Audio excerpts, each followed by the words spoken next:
శ్రీశైలం ఏదైతే ఉందో ఆ శ్రీశైలం కుంభాభిషేకం చెయ్యొద్దని చెప్పింది నేను, దక్షిణాయనంలో చేయకూడదు అని ఆపింది నేను. జగన్మోహన్ రెడ్డి గవర్నమెంట్లో ఆపితే కోర్టుని మేనేజ్ చేసి ఉత్తరాయణం వచ్చింది కదా చేశారు. మాఘమాసం పుత్రనాశ అని ఉంది ఆగమంలో, శైవాగమంలో. మాఘమాసంలో శైవాగమంలో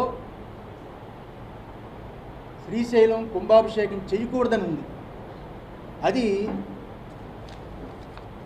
జగన్మోహన్ రెడ్డి గవర్నమెంట్లో దేవాదాయ శాఖ రాసి పంపించాం. ఇంకా చాలా ఉన్నాయి ఇందులో.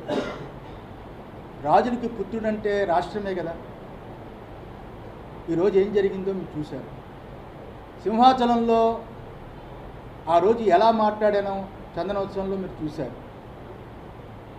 అది తిరుమల తిరుపతి దేవస్థానంలో జరిగిన వెంకటేశ్వర స్వామి నిత్యం వందలాది సంవత్సరాలు, వేలాది సంవత్సరాలు జరిగే అన్నప్రసాదాన్ని తృణధాన్యంతో మార్చినప్పుడు కూడా నేను విభేదించాను, లెటర్ రాశాను.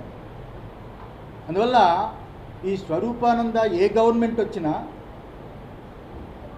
ఎవరు మా దగ్గరికి వస్తున్నా మేము ఉన్నది ఉన్నట్టుగా మాట్లాడతాం. దూరమైనా పర్వాలేదు, మేము గవర్నమెంట్ల దగ్గర బతికే పీఠం కాదు ఇది. ఉన్నది ఉన్నట్టుగా మాట్లాడటమే. సంపాదించుకోవాలి, దాచుకోవాలి అనుకునే పీఠం కాదు ఇది. ఇది ఏబిఎన్ రాధాకృష్ణ గారికి నాతో చాలా అనుబంధం ఉంది.